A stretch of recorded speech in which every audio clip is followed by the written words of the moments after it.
Yeah, thank you, everyone, for coming out tonight. Can people hear me okay? Is this? Your voice is pretty strong. That's what I was hoping. Yeah, is this okay? Is this okay? I just wanted to start off. Has anybody seen Hamilton, the musical? Good. It's on Disney Plus now. You can see it on there. But I wanted to start off because that kind of like perfectly parallels the story here. It's the life of Alexander Hamilton closely overlapped Udney Hay's, and there's a lot of events there that kind of come up in here. Highly recommend it. It's a lot of fun, but also if you're at all interested in this story, there's a lot of parallels there as well. So kind of just to just get started off on kind of how I came to this topic. I've lived in Underhill my whole life, and anybody who's been here knows it's like a small, quiet town. And I'm kind of just generally interested in history. I was wondering, well, if you go all the way back in Underhill, kind of like, what was it like early on? Kind of, today it's like a small, quiet town, but like earlier on, what were things like? What was going on like way back? And I kind of had, I was actually reading Gordon Wood's Empire of Liberty at the time, which is about like the early Republic period, kind of, right after the Revolution up into the early 1800s. And I was kind of wondering about that time period. So there's like all the prominent figures at the time. And I was wondering, basically, did people in Underhill have access to news to like know what was going on at that time? Did they, like, were they aware of what was happening like in politics or like the prominent figures at the time? Did they know kind of generally what was going on either in the country or abroad, right? So the French Revolution was also kind of like a big thing happening during this time period. And I was wondering, like, did people in Underhill like know about that stuff happening abroad? Were they aware of kind of like what was going on around the world?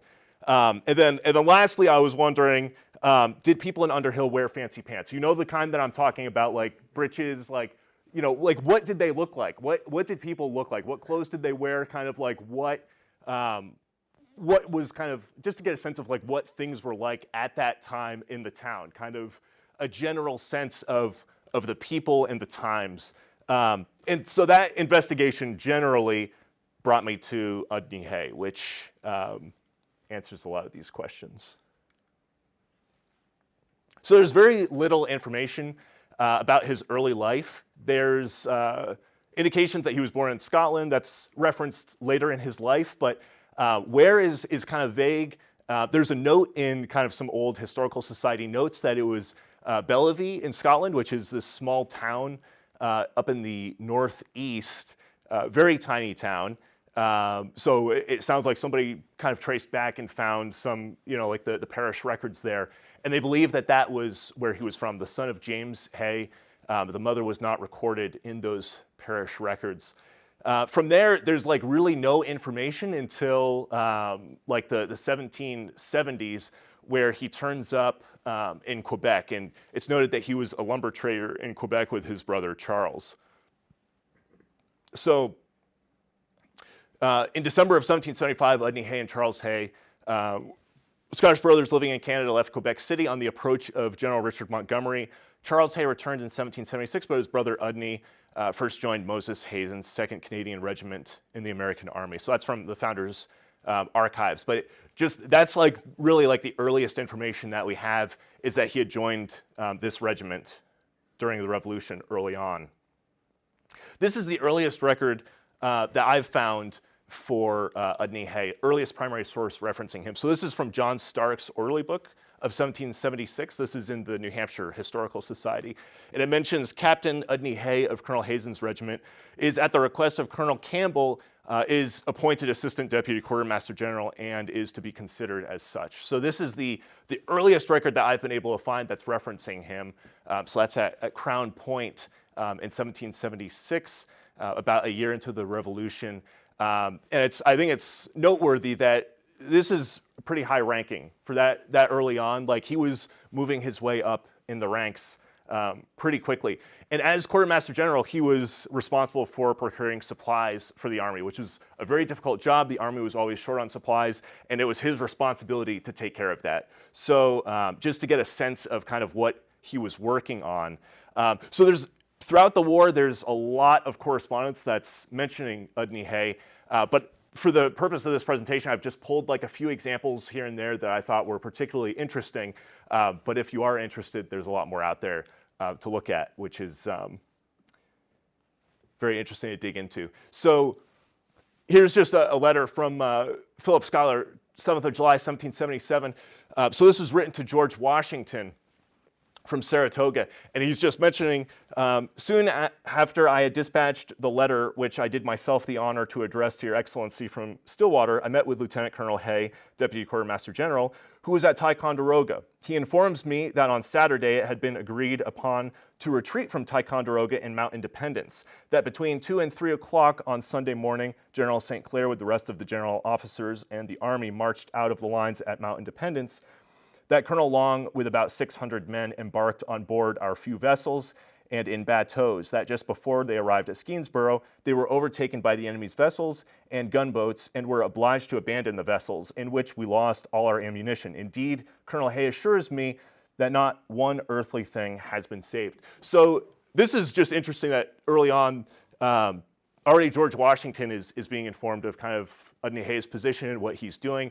Again, this is 1777, and very prominent officers are referencing Udney Hay and his activities early on in the war. So this is a letter from George Washington to Henry Lawrence, who was the president of the Continental Congress at the time. So this is January 1st. And he mentions here, several of the officers from the northward spoke of the uncommon activity and exertions of Colonel Hay, Deputy Quartermaster General in that department. Hearing him so well spoken of, I inquired very particularly of most of those who had served there uncommon difficulty. Who had served there the last campaign, and of General Sullivan and Wayne, who had served in that country the two preceding ones in times of uncommon difficulty. They confirmed the favorable report of the others and went so far as to say that without disparagement to any other gentleman, they thought him the best qualified of any man upon the continent for the office in question, Quartermaster General for the Army. Upon this universal concurrence of all parties, I think I may venture to recommend Colonel Hay to the consideration of Congress, and if upon further inquiry they should find him answer to the high character which he bears, I hope no time may be lost in appointing him, provided some other has not already been the object of their choice. I will just add that Colonel Hay's pretensions and right of seniority entitle him to notice. So George Washington is saying he's a high-ranking officer, and everyone tells me he's the best guy for this job. There is a note from Henry Lawrence to someone else referring to this letter, and they're saying that they don't like George Washington telling them who to hire for the job. The idea was that the Continental Congress was supposed to be in charge of that, and George Washington should kind of stay out of that for this particular appointment. And it mentions that there was someone else that George Washington had recommended that they were a little bit skeptical of.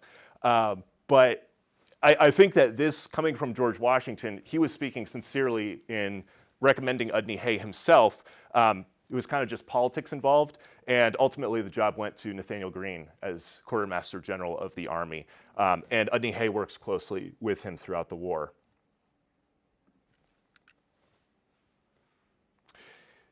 So this is just an interesting note here from George Washington to Colonel Morgan Lewis here. Sir, as the services of Colonel Hay, Deputy Quartermaster, from the present appearance of things will probably be very little wanted in the station in which he is present, and will certainly be of considerable utility in this army, you will order him to join it with all possible dispatch, unless from any reason which is unknown or does not occur to me, the general service will essentially suffer by it. I am, sir, your most obedient servant. So this is George Washington specifically requesting that Udney Hay be sent to Valley Forge, where he thought he could do more good. There's an interesting note here down below. Colonel Hay had reached Valley Forge by the 28th of April when he wrote Gates to request a reassignment back to the Northern Department. So he did go to Valley Forge, likely met George Washington in person and some of the other officers at that time, but apparently found that maybe he could be used somewhere else and requested to be reassigned back up north in New York, where he had been doing most of his work. So that's in early 1778, while the Army was encamped at Valley Forge. So this is another interesting record, 1778. There's a note here from George Washington to Lieutenant Colonel Udney Hay, 15th of September, 1778. It wasn't actually addressed to Udney Hay, but there's a note that that Nathaniel Greene was actually absent at this time. He was in Rhode Island and Boston, and Udney Hay was, for the time, serving as the Quartermaster General of the entire Army. So that just gives a sense of kind of like his station in the Army, that he was basically second to Nathaniel Greene in this role, and this order went directly to Udney Hay to carry out. It's noted at the bottom there that it was actually in Alexander Hamilton's writing. So Alexander Hamilton and some others had done the actual writing for many of these orders that were coming from Washington, but it gives you a sense of kind of like who was familiar with Udney Hay at the time. So this I thought was just interesting as well, kind of like a more personal note. So this is from July of 1780, and this is a letter from Alexander Hamilton to his wife, Eliza. And he mentions, I've been wishing, my love, for an opportunity of writing to you, but none has offered. I sit down to write a line ready for a sullen call, which will be enclosed to Colonel Hay. And he's referring to Udney Hay. And there's a note here that Udney Hay was at Fishkill, therefore letters enclosed to him could be forwarded by him to Elizabeth Schuyler at Albany. So just kind of like an interesting note that Alexander Hamilton had actually asked Udney Hay to deliver kind of personal messages for him to his wife, which it's speculated, it's not certain, but it's speculated that this little poem here might be what was enclosed in that particular letter. But I think it just gives a sense of kind of the relationship between some of these people at the time.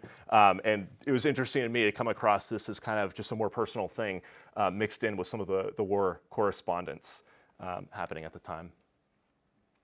So this here is a letter to George Washington from Benedict Arnold. And there's a note here. I take the liberty of including extract of a letter from Colonel Hay of the 9th respecting flour, etc. I certainly wish he may succeed in his endeavors to procure flour, of which I am very doubtful, in the quantities he has requested, as I believe the requisition larger than, when all others are answered, the state can comply with. So this is the 12th of September, 1780. And it's just interesting that it's just Benedict Arnold. He's just mentioning that Udney Hay is looking for flour. He's probably not going to find it, but he's searching for it right now.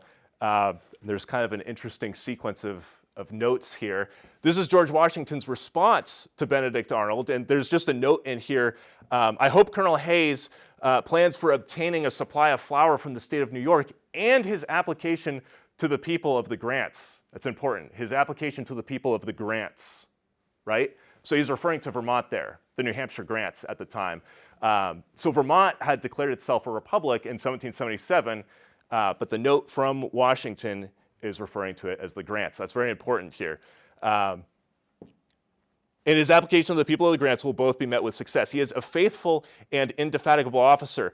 Now, if you're familiar with Benedict Arnold, a week after this, Benedict Arnold defects to the British. I think that that's just an interesting note there from Washington.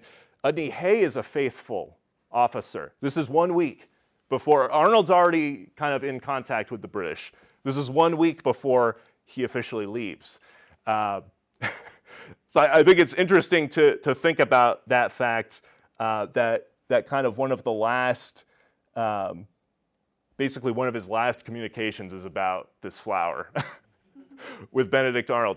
Now this over here on the right is the response that Udney Hay gets from Vermont. And there's another kind of interesting kind of tangent here associated with Matthew Lyon. This is coming from Matthew Lyon, who later becomes a prominent politician in the state, and he had actually been garrisoned in Jericho right here during the Revolution in 1776, very briefly. Separate story there, but interesting connection. So there's this response from Matthew Lyon speaking on behalf of Vermont, he says that they have examined said papers and also conferred with Colonel Hay thereon and find that he is appointed by the Continental Commissary General to purchase provisions in the New Hampshire grants, and that it is the opinion of your committee that Colonel Hay, by coming to this state and making application to the legislature thereof, has missed his instructions. And that it is further the opinion of your said committee that considering the embarrassment this state lies under with regard to the claims of other states and the jurisdiction assumed over it, considering also the large supply of provisions already granted for the troops to be in the service of this state the year ensuing, should we suppose the state could be called the New Hampshire grants, which is by no means admissible. The legislature of this state ought not to undertake to supply Colonel Hay with the beef required. So Udney Hay is getting some beef here, but it's not what he's asking for, right? So what he's saying is, you're insulting us by referring to us as the grants. We're not going to give you the beef you're requesting. Just an interesting kind of thing that happened there. So this is from 1781. This is an intelligence letter. So this is from Udney Hay writing to George Washington. Sir, Your Excellency, I hope you will forgive my troubling you with the enclosed narrative, which I was induced to take the liberty of transmitting from the opinion of the narrator's honesty and candor, having known him several years in previous to the commencement of the present war. And I'm convinced whatever errors he has committed in the narration may have the effect of ignorance, not design. I imagine, too, though it might contain no new information, it might tend to corroborate or disprove intelligence Your Excellency may have already received. I have the honor to be with every sentiment of respect, and so on and so forth. But so this is just a letter that Udney Hay writes to George Washington saying, hey, I know this guy. He was a prisoner of the British, and here's some intelligence that he has. But it kind of speaks to, at least from Udney Hay's perspective, feeling like he had that relationship with George Washington where he could just write to him and say, this is some stuff I've heard. You can trust me. I trust this guy. I think it's indicative of the relationship that he had established with Washington by that point in time, that he can send a letter like that. The letter itself is pretty interesting. This is just an excerpt from it, but it goes on. And it just details kind of like where troops were stationed for the British in the Champlain Valley. And it goes into a lot of detail of counts and exactly where they were and everything. Pretty interesting document there. This is just for fun. This is a 1781 letter from Udney Hay to John Stark, just to get a sense of his handwriting. So this is kind of what it looked like. This is in the New Hampshire Historical Society, but there you see the note and you see him signed at the bottom, Udney Hay. So late and post-war, Udney Hay becomes a land agent in New York, and he has business associations with the Allen brothers and Melancton Smith. So he lived at the Clinton House in Poughkeepsie, New York from 1780 to 1786. This is the Clinton House right here. You can visit it today. It's owned by the Park Service or something like that in New York, and people can visit that. So it's an interesting site there that's been preserved. And when the house burned in 1783, George Washington offered Army engineers to rebuild. Again, another kind of indication of the sort of relationship that they had. Udney Hay actually mentions that later in life, a couple decades later, he mentions that had happened kind of as an indication of the sort of relationship that he had with Washington, that kind of support was offered to him. So yeah, this is just the note that's granting permission for the assistance in rebuilding after that fire. And this is kind of just another example here of Udney Hay writing to George Washington, 1784. Again, this is kind of just a personal note. This is after the war's over. But he's writing to George Washington to say, hey, my brother has been a prisoner of the British. Could you help in getting him out? And basically there's these claims here of why he was held prisoner, that he was suspected of corresponding with the rebels by message or otherwise, that he was formerly connected in trade with a brother who was now in high office with the rebels, which is true, that he was known to be an errant rebel at his heart. In his heart, he was a rebel. So this is, again, 1784, and George Washington does reply back to him. He says, the interruption of the post by the frost will occasion a delay of this answer, which otherwise would have been avoided. Not being able to decipher the name of the merchant in London, to whose care you desired my letter to your brother might be addressed, I send the enclosed certificate for him. undercover to you.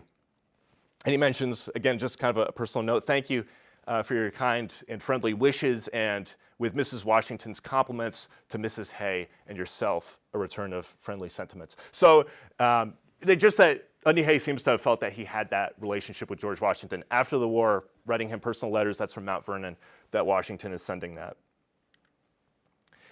Melancthon Smith and the Anti-Federalists. So we just mentioned Melancthon Smith appears to have been business partners with Udney Hay in Poughkeepsie.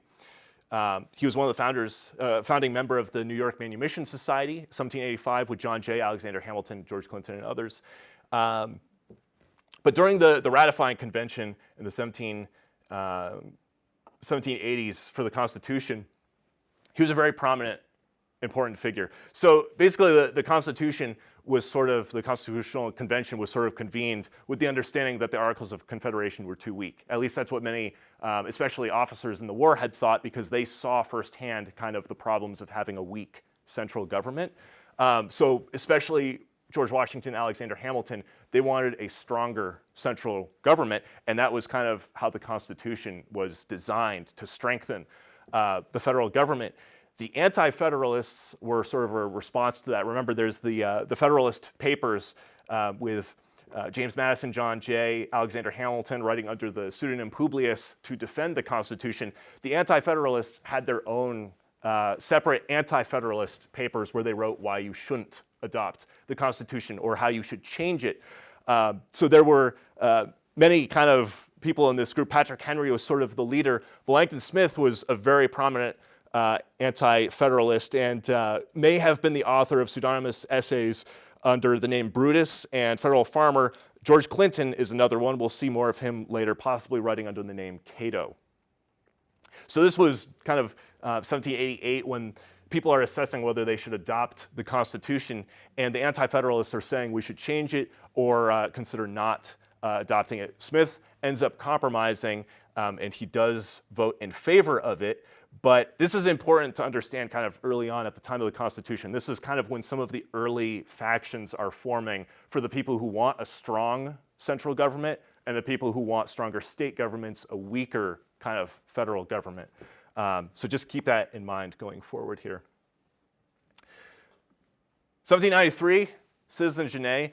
This was a very big deal at the time. He's essentially unknown today, but at the time in 1793, this was a very big deal. That remember, this is at the time of the French Revolution. They have a new government. They appoint Edmund Charles Citizen Genet as the minister to the United States. So he arrives in Charleston, South Carolina, April 8th, 1793, as the French minister, seeking aid from the United States. Anybody who's seen Hamilton, Are You Ready for a Cabinet Meeting? Washington issues Proclamation of Neutrality, April 22nd, 1793. That's the government's official stance, neutral. They're not going to support either side in the French Revolution, namely between the British and the French. The United States is going to remain neutral, and that's where Citizen Genet comes in. He wasn't taking that as an answer, so he appealed directly to the people. And this really appealed to kind of the anti-federalist sort of class of people who preferred more power to the people, less to the federal government. So many people kind of answered that call and wanted to help him, specifically with outfitting privateering vessels to attack the British fleet. And Udney Hay specifically reached out to him directly. There are letters, which I have not been able to see myself, but I've seen them referenced in books between Citizen Genet and Udney Hay. So the Washington administration is deeply offended that this is going on, that this is basically undermining the federal government, to have citizens kind of just deciding that they're going to support kind of just rogue actors in American foreign policy. So Washington and Jefferson, Hamilton essentially agree that this guy needs to go. They reach out to France and say you have to recall Genet. However, over the summer, the Girondin faction in France, which had sent him, was overthrown by the radical Jacobins, and they were happily requesting that he come back so he could be guillotined. So he knew that that was going to happen, and he appealed to Washington for political asylum to remain in the United States, which was granted. He ends up living in upstate New York and remains quiet. This was the following year. This is kind of an interesting thread of letters here. This is Lord Dorchester's appeal to the Indians of Canada, and basically that's kind of how this incident is known as Lord Dorchester's reply to the Indians is basically how this episode is referenced. But it's at the time there were growing tensions. Remember, the French Revolution is going on. There's the British versus the French, and the British are kind of there's kind of this tension just in general. Kind of what's the United States going to do? Are they going to join the fight either way? And basically, the British were seeking out alliances with the native tribes. And this is a letter from Udney Hay to George Clinton in New York, the governor of New York. This is 1794, and it's noted that this is Burlington. So Udney Hay is obviously in Vermont at this point in time. It's a little bit unclear where he was in the years between the Clinton house and here. He likely spent much of his time in New York City, however, which is referenced later. But this letter is from Burlington, 1794. From your excellency's uninterrupted and, as I believe, unalterable regard for the happiness and welfare of your country, I take the liberty of enclosing a copy of Lord Dorchester's reply to the Indians. I am now certain that an express passed this place with it about the 20th of last month for Mr. Hammond, and equally so that the citizens of Montreal are in general dissatisfied with it and hesitate not to say that it is without any orders from the king. His lordship's uncommon prudence and caution forbids the belief of such a supposition. Should you have seen it previous to this, my intention can be pled as my only excuse for the present unnecessary trouble given to you. So he's saying, I've heard some stuff. I'm sending you what I know.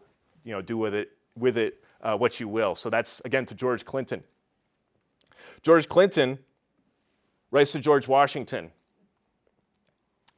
and this is shortly after he had received the letter, 20th of March, 1794. Sir, I conceive it to be my duty to communicate for your information the copy of a speech made to me this morning by Colonel Lewis Cook, who with 4 other Indians of the villages of St. Regis is now at this place, and also a copy of a speech of Lord Dorchester to the chiefs of the 7 villages or nations of Lower Canada.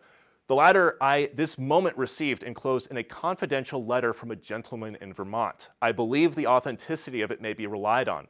I am with the highest esteem and respect, your most obedient servant. So this is George Washington's response.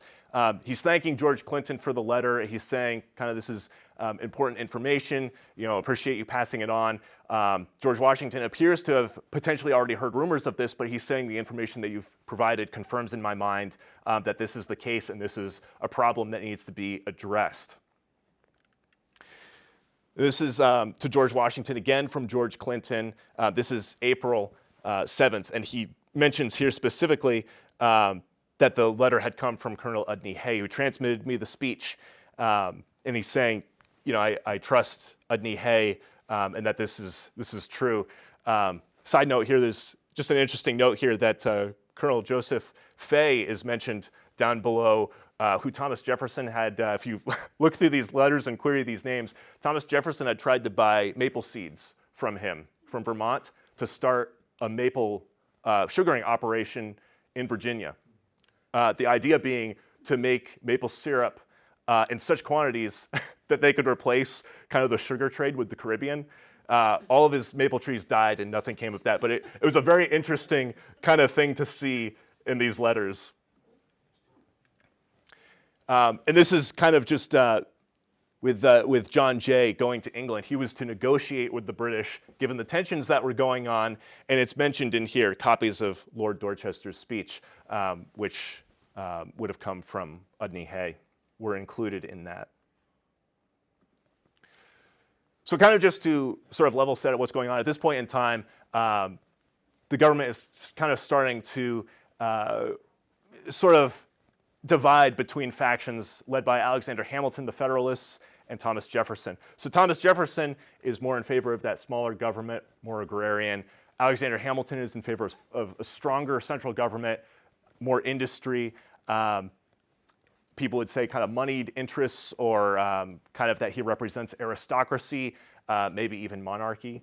But that was kind of the major division sort of happening at this time, and sort of gradually that became a larger and larger divide, which kind of we'll see growing. The Democratic Republican Societies, 1793, 1794, are one of the kind of results of this.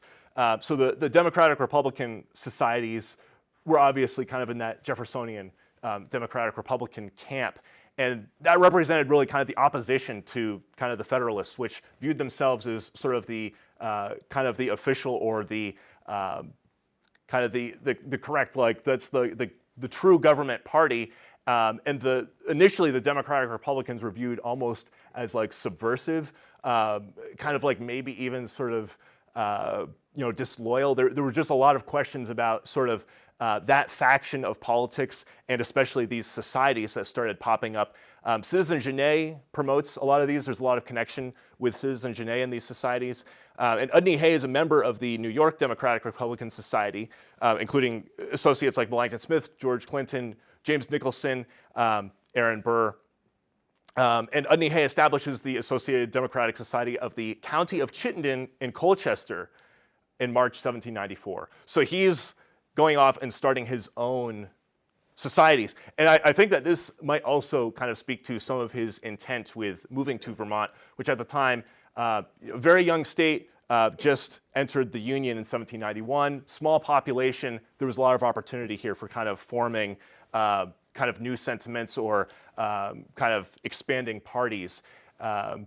If you're going to a place with a smaller population, there's more chance that you can be kind of work your way up through the political system there, and that may have been part of his inspiration. Also, his connection with the Allens likely gave him access to land in the area. So the Democratic Republicans, very pro-French, very anti-British, opposed to the Jay Treaty, right? So the idea of the Jay Treaty was to kind of reconcile with the British, to kind of ease the tensions. And the Democratic Republicans didn't like that. They thought that should be happening with the French, not the British. And again, opposed to a strong federal government. So there's just a note here from the Chittenden Society, Principles of Formation, kind of the constitution of that society, written by Udney Hay. And it kind of just mentions here sort of the, that they're not, it says that, they're influenced by principle only, not by party, or party views, right? Party was a dirty word at this time. Nobody wanted to talk about political parties because that was viewed as like a very subversive thing. So they're saying, we're not a party, we're not associated with any other interests or anything, we're just acting as individuals looking out for the good of our nation. And many people who kind of were in that Democratic Republican camp viewed themselves as kind of appealing to the true nature of the revolution, kind of like a localist movement away from big government in England, and kind of in favor of smaller local government. Important note here, it's referenced, for some part of the approbation referred to, see Chipman's Principles of Government. So Nathaniel Chipman was a prominent lawyer in Vermont at the time, and he had written kind of this, the sketches of the Principles of Government. He's a very strong Federalist. So he was cited kind of in that Constitution as, we're playing by the rules here. This is how government should function. We're fine here. We're on the same page, saying things very different than what Federalists actually think. So Nathaniel Chipman is so angry, he writes to Alexander Hamilton about this. He says, "Dear Sir, you have undoubtedly noticed the proceedings of the Democratic Society in the county of Chittenden in this state." So Udney Hay, this is another kind of piece on the side, had been publishing kind of the proceedings from the society, again in Colchester here in New York, and like other states. So somebody like Alexander Hamilton would have seen this. "I find that they have been published with great avidity in New York and Philadelphia. The founder of that society and sole author of their late proceedings, perhaps you are apprised, is not an inhabitant of this state, but resides generally in the city of New York." So again, we see that he was in Burlington earlier this year, but he seems to have been spending a lot of his time in New York City still by this date. What could have induced that gentleman to call in the aid of my name or my writings in support of such proceedings is best known to himself. If you have not read the work from which the quotations are made, you might be led, from the detached sentences there cited, to believe that it contains the principles of anarchy instead of the principles of government. Principles wholly subversive of a representative democracy. So that kind of speaks to how Federalists viewed the Democratic Republicans. It's a good summary of kind of Federalist sentiment in general at the time.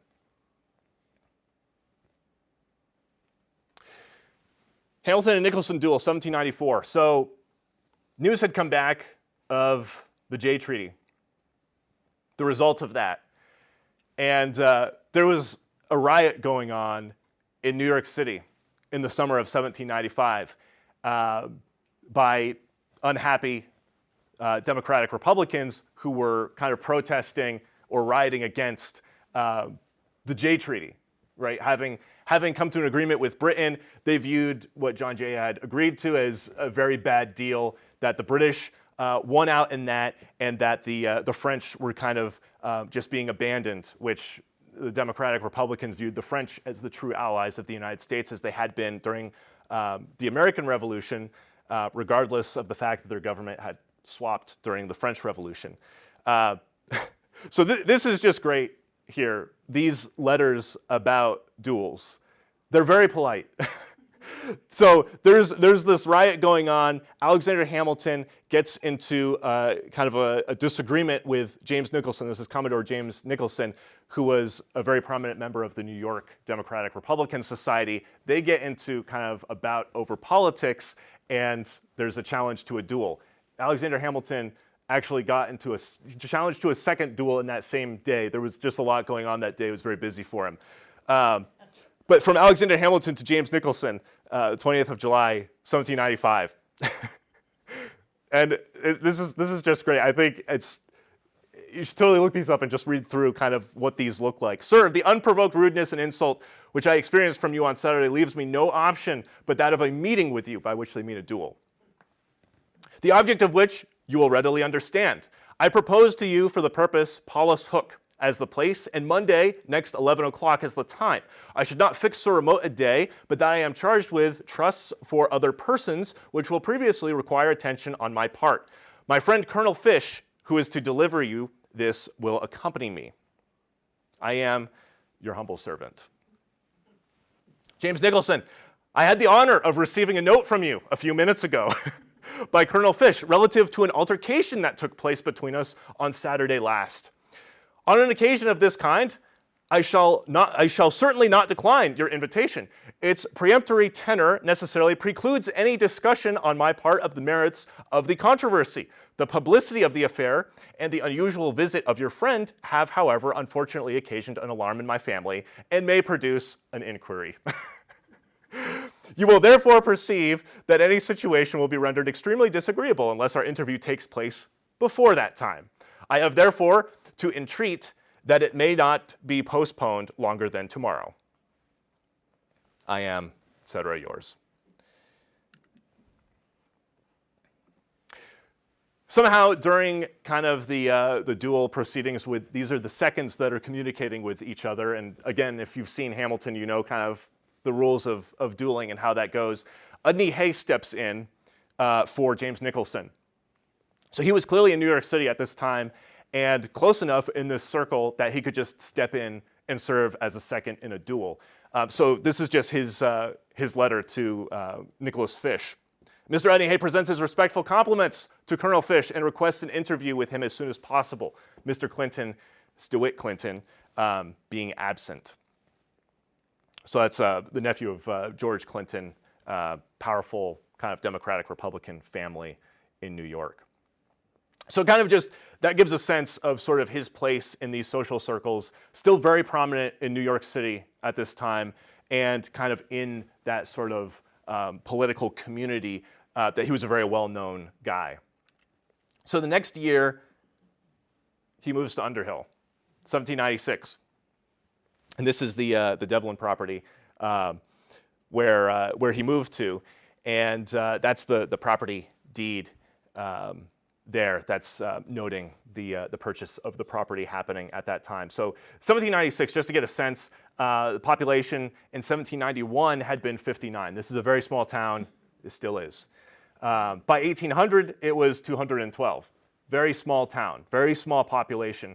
And Poker Hill was the population center at that time and up until about 1825. But you just think about like the number of families there. 1791, there might have been maybe a dozen families or so. By 1800, 20, 30 families, something like that. Very small town, small community. And this is where Udney Hay chooses to live.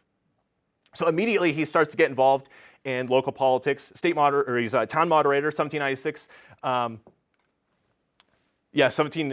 Sorry, I forgot to change the slide there. Town moderator, 1796, 1798 to 1800. Town selectman, 1797 and 1799 to 1800. And in the state legislature from 1798 to 1804. And these are a couple photos provided by Roger. The first is the foundation of the #1 schoolhouse, 1786. And the second there is the North Underhill Cemetery, which kind of represents sort of where the center of town was at that point in time, Poker Hill being the population center at that time. And likely there was a church there next to the cemetery originally, and that likely was kind of like the center of town, serving as the meeting house for Underhill. 1798, the XYZ affair and quasi-war. So at this point, there's growing tensions with revolutionary France. There's kind of been off and on tensions throughout this time. But the big thing that happens here is France refused to receive U.S. diplomats unless several conditions were met, right? So the United States sends diplomats to France to kind of try to ease their tensions the same way that they had done with the British.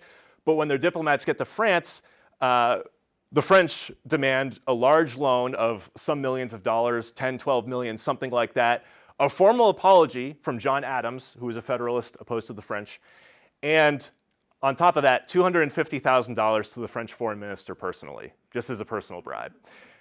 This was published in newspapers and was so outrageous that even Democratic Republicans, very in favor of France, typically, were outraged by it. Universal American outrage. Everybody recognizes this as a very unfortunate thing that France did to the United States. So Udney Hay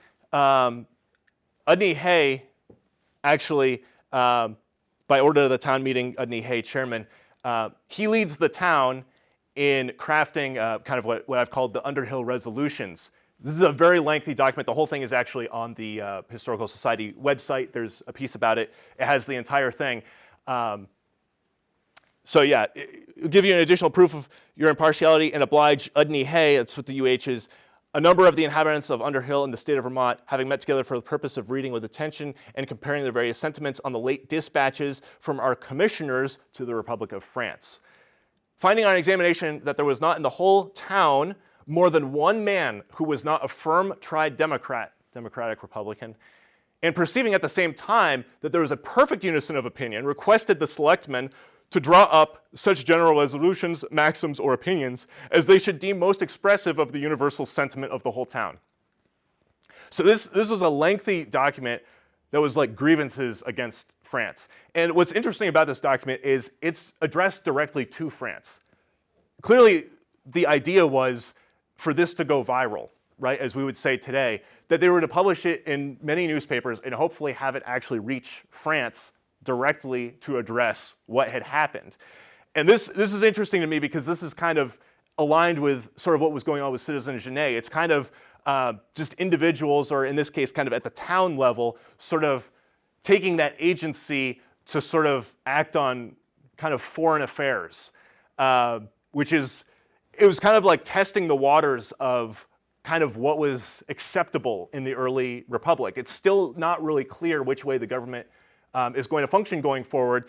Precedents were being set by the federal government, but it was still unclear kind of where the boundaries were between the powers of states, towns, and the federal government. And I think that this is a very interesting case of kind of a town level thing like this happening. So there's that last one. That was published in the Green Mountain Patriot, May 25th, 1798. They published the entire thing. It's very long. It takes up, these are big newspapers. It takes up a lot of the newspaper.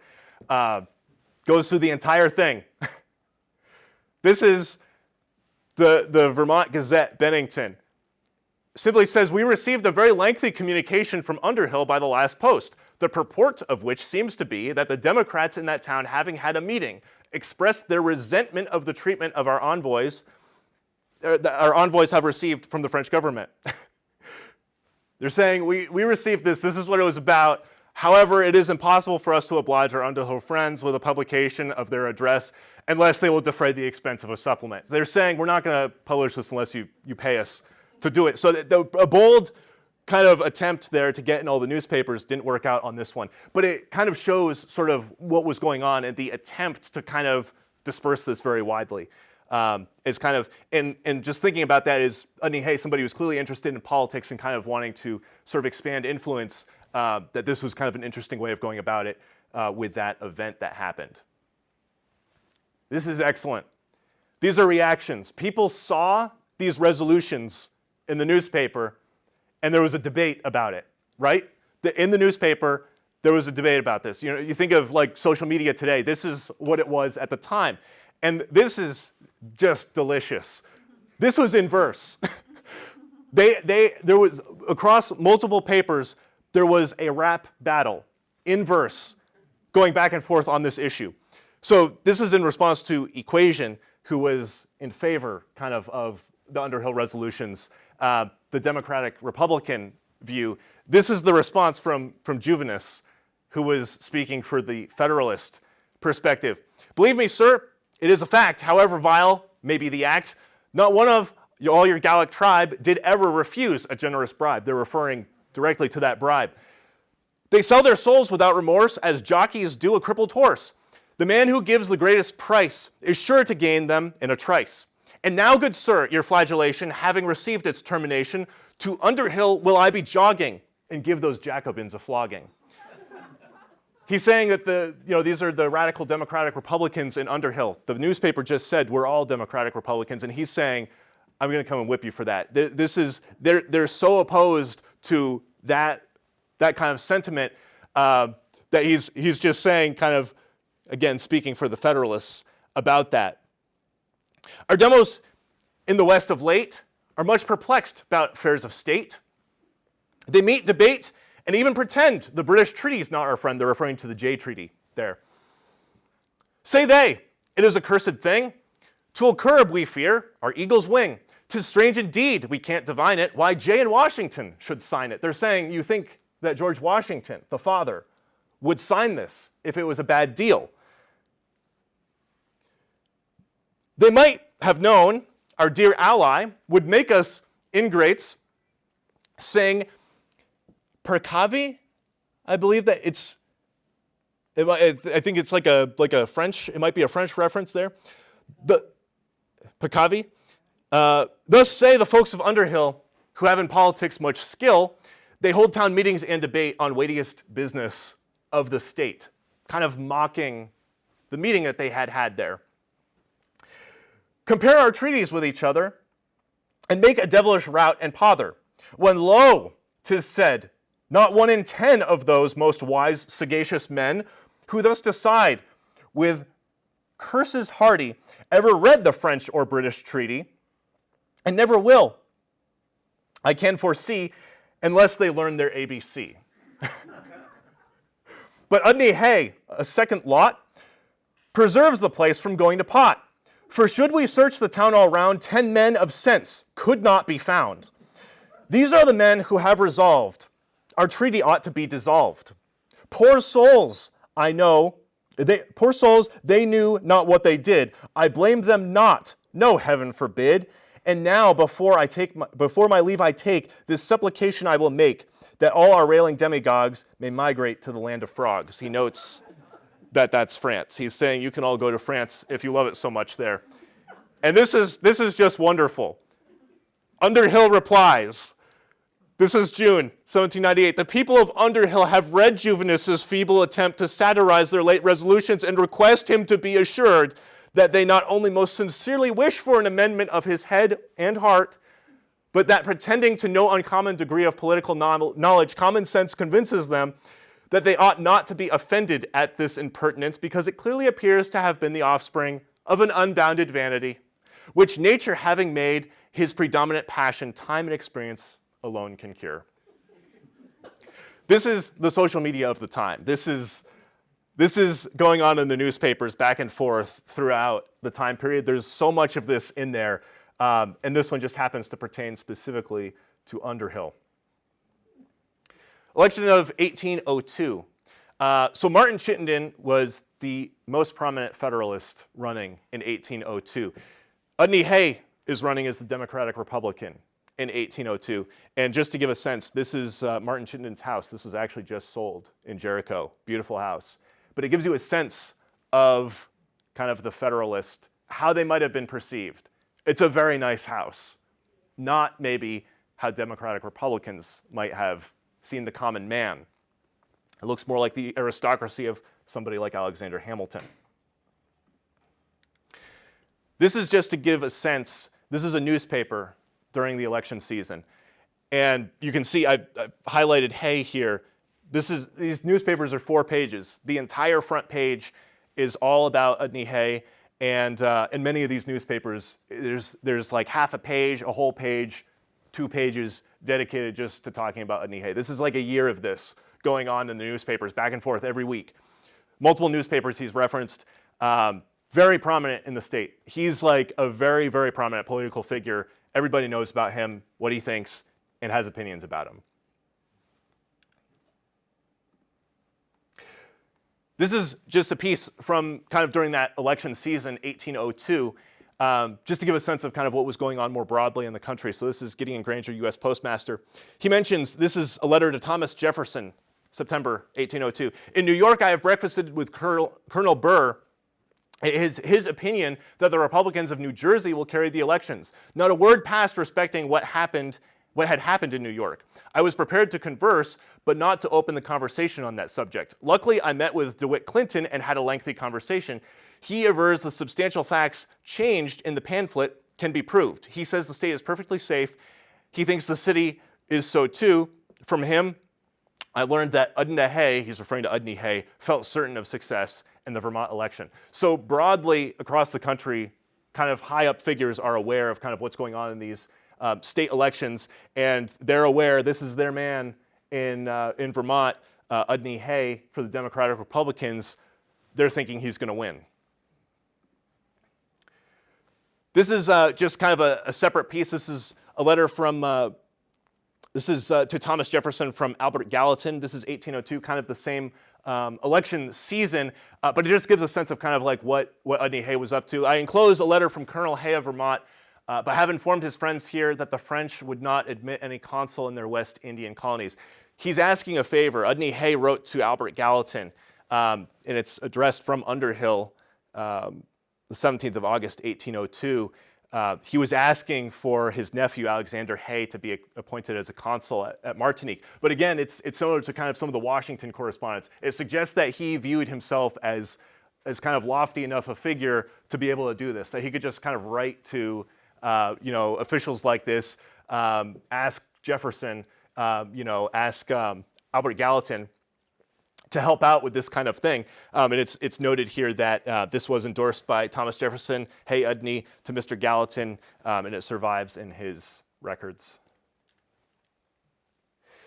1802 election conspiracy. So this is kind of more of what's going on in the newspapers. There was, and this is all in the February 17th, 1803. This is the election of 1802, and this kind of happens frequently.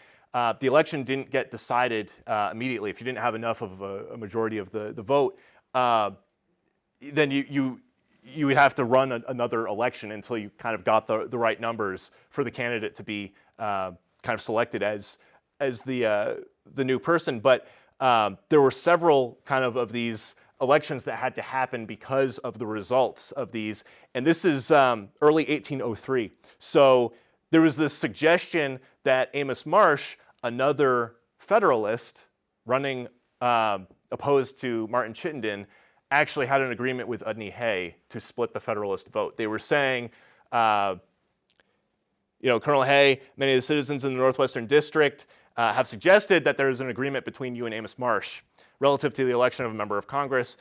You will much oblige the impartial electors of said district to give information publicly whether Mr. Marsh ever directly or indirectly intimated an agreement of that kind. So just the same here with the other pieces. They're saying that there seems to be foul play here, that there's like kind of an agreement happening. And Udney Hay responds and says, that there's nothing of the kind happening. Reading today, a little bit unclear exactly what happened. But we'll look at the election results in a moment here. But there's kind of like a lot of slander in these newspapers. There's, similar to today, there's just so much kind of political mudslinging going on in the newspapers. And there's a suggestion here, again, unclear what really happened, that there may have been a duel. Conjecture whispers that Colonel Hay and the Democratic Federalist have had a meeting on York's side of Lake Champlain for the purpose of settling, yes, thank you, an affair of honor. The cause is supposed to be the misrepresentation of the character of the former by the latter in the Vermont Sentinel of the 27th of January. Now I'm thinking there may have actually been like a misunderstanding. There's so much of these like, kind of like pseudonymous kind of pieces in the paper.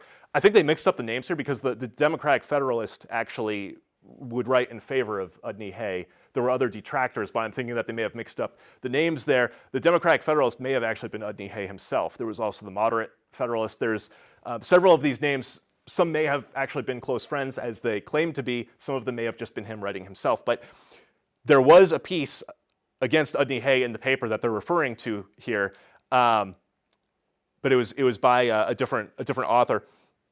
Colonel Hay this day passed through town from the southward to his seat in Underhill with his sidearms, and he is seldom seen traveling in this manner. It may be conceived as a circumstance corroborating the above conjecture. Should this prove to be the case, we congratulate the colonel on his retaining, even at the wane of life, those nice principles of honor. He's saying, good for him, he's still dueling. Firmness and intrepidity, which have ever appeared so conspicuous in him, and which so highly conduced to the attainment of our national independence, while at the same time we regret, most bitterly regret, that the legislature of this state should have so very unwisely adopted an act which in the present case must militate so essentially against the election of Colonel Hay and General Morris. So that's Lewis Morris, a Federalist, and they're saying that this is kind of what the suggested duel was between Lewis Morris and Udney Hay, and they're saying that if there really was a duel that took place for the offenses in the newspaper, that should disqualify both of them from running. There's this other piece over here that says, Mr. Editor, finding the story about Colonel Hay's affair of honor on the York side of Lake Champlain has been strongly suspected by some persons to have been founded on truth and having undoubted assurance that it was that it was only handed to you as a piece of fun arising from the colonel having been seen with a sword lately presented to him as the gift of a dying friend. I request you to publish this, that no part of the free men may any longer be deceived on this head. Now, this is interesting to me because we know that Udney Hay did participate in duels, at least as a second. He was part of kind of this culture of honor. It would be expected that he might do something like this. Unclear what actually happened, but an interesting claim there. This is kind of just something else that I found interesting. I had wondered specifically, this kind of goes back to my original questions, what did people think about Alexander Hamilton or whatever was going on in politics?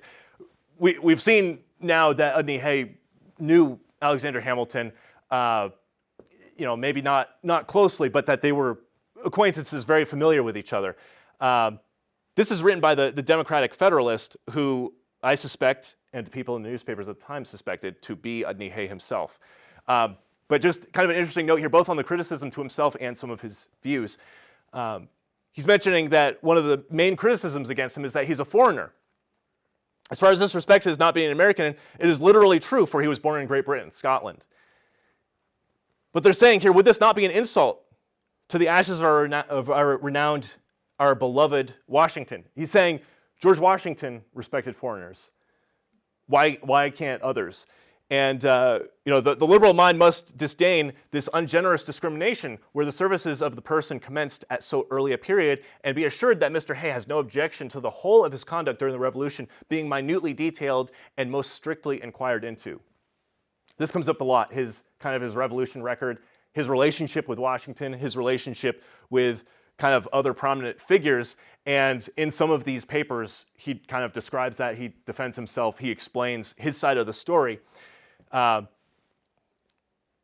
here, this is from a different paper, the same author, Democratic Federalist, potentially Udney Hay himself. But let me examine further. Is it against Mr. Hay as a foreigner or as a Republican that your rancor is leveled?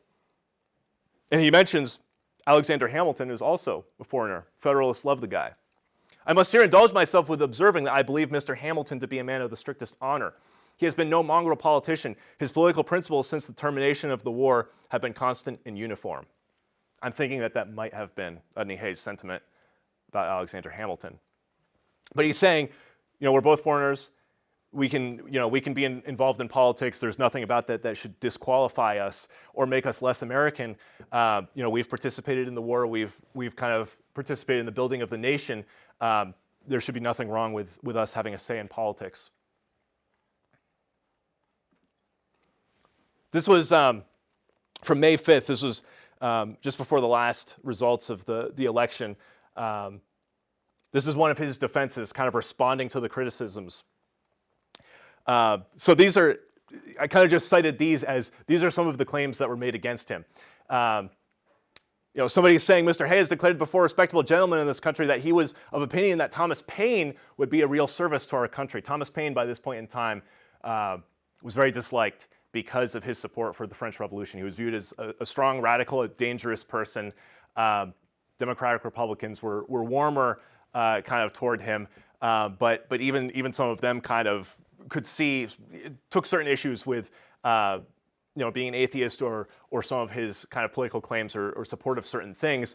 But here he's saying, people claim that because I've spoken in favor of Thomas Paine, that should disqualify me. Correspondent further says, let Mr. Hay deny if he dare that not being indulged by Mr. Washington with a wish for promotion to office of profit and honor, he has ever since been his secret enemy. That he was an enemy to his administration and that he remains the enemy even of his ashes. The response to this is pretty interesting. He says, he references when his house was burned. He said George Washington reached out and offered help to me for that. And he mentions that there was kind of a funeral procession, kind of a memorial in, I believe Burlington is where he's referring to. And he said that he was appointed kind of to lead that ceremony himself, kind of being identified as sort of the prominent figure in the area with a connection to Washington. Just an interesting remark here.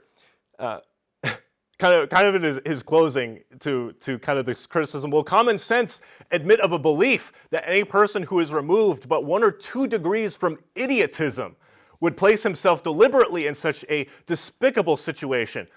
But I say no more. I hope a generous public will have the goodness to forgive my saying so much as I already have, on considering that it became absolutely necessary for the preservation of my reputation as an honest man. So he's writing kind of in defense of his honor there. He's signing with his own name there. That's Burlington, May 1803. But just some of these excerpts kind of just get a sense. You get a little bit of a sense of kind of like what he was like in person a little bit. So this is the election results, Vermont number 4 Northwest District. So there were 4 districts at the time. He was running in the District 4 Northwest District. So these are the different ballots here. And you can see where the suspicion might have come from. This is interesting. Both the first ballot, December 13th, 1802, you can see why he was so confident that he was going to win. He has 45% of the vote himself. The Federalist vote is split. Martin Chittenden, Amos Marsh, Daniel Chipman, I believe he was the brother of Nathaniel, who we saw earlier. All these other Federalists, you can see kind of the strength of the Federalists here. There's a lot of Federalist candidates. Udney Hay is the Democratic Republican. Second ballot does even better. He has 49%. Vote still split. Martin Chittenden, Amos Marsh. That was around the time of the claims that there may have been kind of an agreement between them. Third ballot, Amos Marsh drops out. Martin Chittenden wins. 54% of the vote. So this was kind of obviously very disappointing to Udney Hay, but this was kind of like I would say sort of like the culmination of his political career. This kind of election, everything written in the newspapers, he goes into a lot of detail about his beliefs. There's kind of like a lot of back and forth about the politics going on in the state at the time. Reading through these, it gives you a very good sense of kind of what the thinking was at the time in the state.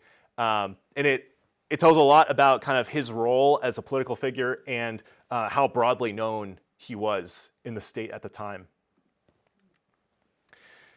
In 1806, a few years later, Hay was elected to the Vermont Council of Censors. And the Council of Censors was sort of tasked with overseeing the state constitution. It was kind of the way that it was set up kind of as a republic in 1777. There was kind of this council that was appointed for managing the Constitution, periodically proposing amendments and making sure that the Constitution was enforced in the state. It was like a very highly regarded body, and he was on that in 1806. And that same year, he dies. He died September 6, 1806 in Burlington. Probate records indicate that he was in debt, likely buried in Burlington. So there's a grave marker in the Underhill Cemetery. In the newspapers, I think it was in the 1960s, there was kind of like a commemoration for Udney Hay, and I believe that's when this stone was placed there. And I think it was kind of just assumed that he must have been buried in the cemetery there. This is kind of why I personally was sort of against the idea of kind of placing a sign in that cemetery, because I think that he's not really buried there. I think that would be misleading. I think he's in Burlington. I haven't identified exactly where that would be if he is, but his obituary suggests that likely it was Burlington. And I think that his house kind of is a better representation of kind of his place in the town because of that. So there's a very long obituary, September 10th, 1806. This is also on the Historical Society website under kind of his Udney Hay's estate, if you're interested in reading the whole thing. But it just has some interesting bits here kind of about his personality. His wit was facetious, seldom severe, and rather courted a smile, then imparted a sting. His judgment was penetrating, solid, and firm. His apprehension quick and clear. His imagination usually vigorous and sprightly, but always obedient to reason. To these were united a generous warmth of friendship and gratitude, which stood fixed at a perpetual summer solstice, and benevolence so active, so expansive, that it beguiled, as it were, every other quality of his heart. It mentions here a little bit about his early life. In early life, Colonel Hay came to America without education, without property or friends. During the Revolutionary War, he soon and long distinguished himself in the department where he was stationed as an active, enterprising, and able officer. And since the establishment of our state, his influence in our public councils for a considerable number of years has been predominant beyond a parallel. As a politician, his views of public affairs were marked with an amplitude of thought that spoke the man of prospect and profound sagacity. Very lofty rhetoric. With a sovereignty of mind that soared above the petty motives which tempt little souls from a straight course, he early adopted a system and adhered to it with unwearied pertinacity to the end. If at any time he had the zeal of a partisan, it was without asperity. And his political adversaries, however they may deprecate his influence, must bear testimony to his sincerity of opinion and his suavity, the suavity of his manner in debate. Never vehement or overbearing, perceptive of reason, and open to conviction. To crown the whole, Colonel Hay was a philosopher. So that gives you a sense of kind of, maybe not his detractors necessarily, but generally you do get the sense that he was highly respected, even by political opponents. And it's unclear who's writing this in the newspaper, but there are many pieces in the newspaper that say, I disagree with Udney Hay on everything political, but he is a good man, and he should be respected as such. So I think that this does represent sincere community sentiment about him. There was the last question that I had about fancy pants and what people wore at the time. And this is fascinating. His estate, his probate records, it shows everything that he owned at the time of his death. And lo and behold, one pair lion skin pantaloons. Absolutely fabulous. Could not have asked for fancier pants than that. There's several things on here that are lion skin. there's some not necessarily high class things, but it gives you a sense of exactly how he dressed. And I kind of just went through some images. This is George Beau Brummel, 1805. It's just before the year that he died. So basically everything that this guy is wearing is listed here. The boots, the pantaloons, the coat. That's likely about how he would have appeared in life at the time. That's the sort of fashion of the times, and based on his records here, that's the kind of clothing that he owned. And one bit here, very interesting, one small book, Thomas Paine's Age of Reason. Indeed, he is a Thomas Paine lover. But that kind of summarizes sort of just kind of, it gives a sense more generally also just of kind of like what did Underhill look like at the times. Very interesting piece there. And lastly here, this is the roadside marker. So this is kind of the culmination of a multi-year project here to get a roadside marker for Udney Hay. So kind of, it's important to note that it's not easy to get these markers. So Roger gave me kind of some stats here. There's 315 markers in the states, in Vermont for 152 towns. Most towns only have like one or two. Burlington, they have like 25 or something. But many towns, they might just have one. Many towns don't have any. It's not easy to get this. You have to submit a large application package. It takes months of review. There's a very strict word count limit. The state reviews it. There's only about 12 to 15 granted in a year. And the state reviewed this one, and they said, we think you should have two sides to this sign, and you do deserve it. So kind of just a very, I think is a good, a very happy conclusion to this project. And it kind of speaks to his significance in the state, and that it's recognized at the state level that he was a very prominent figure, and not enough is known about him. So I mean, this basically summarizes what we've already discussed here. Scottish-born Udney Hay was a timber merchant in Quebec who joined the 2nd Canadian Regiment of Colonel Moses Hazen, January 1776, to support the American colonies in the fight for independence. He was appointed Assistant Deputy Quartermaster General for the Northern Department in July 1776 and brevetted a Lieutenant Colonel in January 1777 at the recommendation of General Horatio Gates.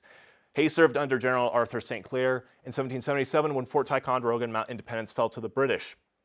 In 1780, New York Governor George Clinton chose Hay as the state agent for the Continental Army. General George Washington wrote Benedict Arnold, 1780, that Udney Hay was a faithful and indefatigable officer. After the Revolutionary War, Udney Hay became involved in politics. He authored the Constitution for the Democratic Society of the County of Chittenden in 1794 and was a member of the New York Democratic Society. In 1795, Hay replaced DeWitt Clinton as a second for James Nicholson in a duel proposed by Alexander Hamilton. The dispute was resolved through negotiation between Hamilton's and Nicholson's seconds. Hay moved to Underhill in 1796. He was elected as selectman and served as a state legislator from 1798 to 1804. He ran unsuccessfully for Congress in 1802. He was on the 5th Council of Censors, charged with determining if the government had conformed to constitutional limits. Hay died in Burlington in 1806. So overall, this has been a very enjoyable project to work on. It's kind of opened my eyes to kind of like what early Underhill was like. I learned a lot about early America in the process because he was involved in so much stuff going on at the time.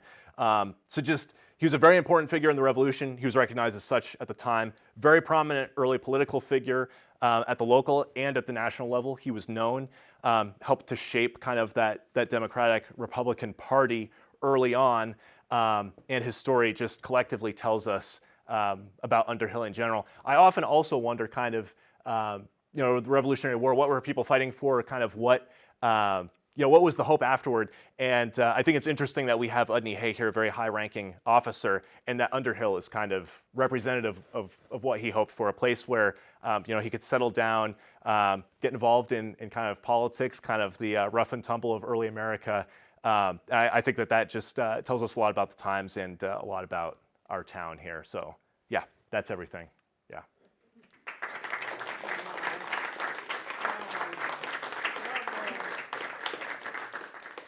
Yeah, questions. Yeah. Wife, children, descendants in Underhill? Right. So he was married. He did have children. Yeah, I don't know too much about his family. He appears to have been divorced around 1792, it appears. Yeah, I haven't found a whole lot on that. But yeah, that's another good point here is in terms of this story, this is kind of just scratching the surface of kind of like what's accessible information online.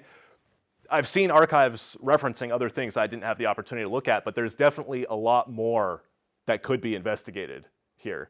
And yeah, some of the family and descendants and everything. His daughter's buried in. Yeah, so yeah, Roger's mentioning his daughter is buried in the Underhill cemetery, and it's also noted that I think he had some descendants in New York as well. Then later on, like Ohio, there's a couple mentioned on the Wikipedia page. And I think there's some other like Grave Finder and some other sites that mention some other connections there. Yes. And the list of his belongings when he died, where you noted the pantaloons and so forth. Yes.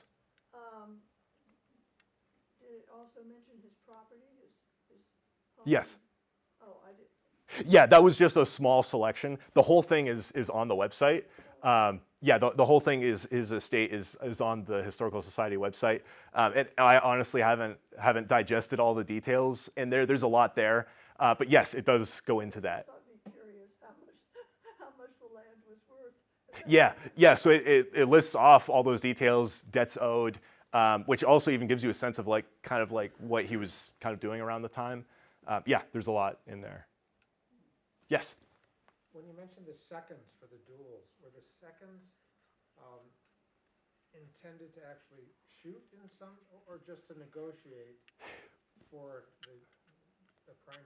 Right, they were the negotiators, exactly. So they might get your pistols ready. If you're using like dueling pistols, they'll help kind of facilitate sort of the time and the place, the meeting, get all the details sorted out. They might help you if you get shot. But yes, the primary purpose is resolving without doing the duel. And it's kind of seen as like a failure of the negotiators if you actually result in the duel. Typically, they're resolved without getting to that point, which is what happened here. But yes, that is the role of the second. Yes? Was there anything particular that precipitated his ending up in Underhill as opposed to just somewhere else around Vermont? Right. So I think it may have had to do with like his association with the Allens and that he was like doing land transactions. I think it's likely that he may have just ended up with like a large parcel in Underhill and just kind of decided to use that. He seemed to be having some money issues.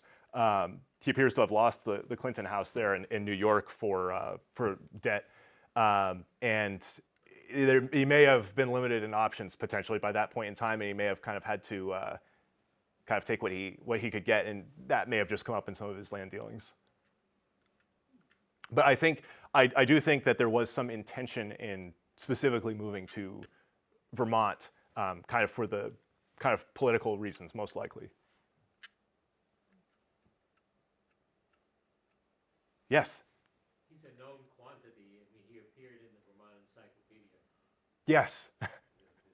Yes. Not known enough, I think, though. But yes, you're right. He is out there in certain places. The more I've looked into this kind of thing, the more I realize that a lot of kind of our understanding of history is sort of the marketing of it, right? They say that Paul Revere, why wasn't like Samuel Prescott or whoever the others remember is because Paul Revere had the best publicist, right? So it's that you kind of know the figures who have the kind of the best writers for them, and I think that Udney Hay has a very good story. He just kind of doesn't have the writer yet. Now he has it. Now he has it. Right? Maybe. Yes. Was there never a portrait painted of him like there were Washington and other famous people at that time? No, I haven't Couldn't seen. find any portraits anywhere. Yeah, I haven't seen any portraits of him. Yeah, so it's not known, but That's lost, yeah. yeah. Does he still have a house that's at 375 Poker Hill Road, or is that gone now? 357. Yeah. So not the original house is gone. yeah, so it's just the property there. But I mean, it's interesting to think, that's, the road and, the scenery, that's what he would have looked at, right? So like he was just like talking to Alexander Hamilton like last week, and now he's walking down like Poker. It's just interesting to think about from that perspective. Yeah.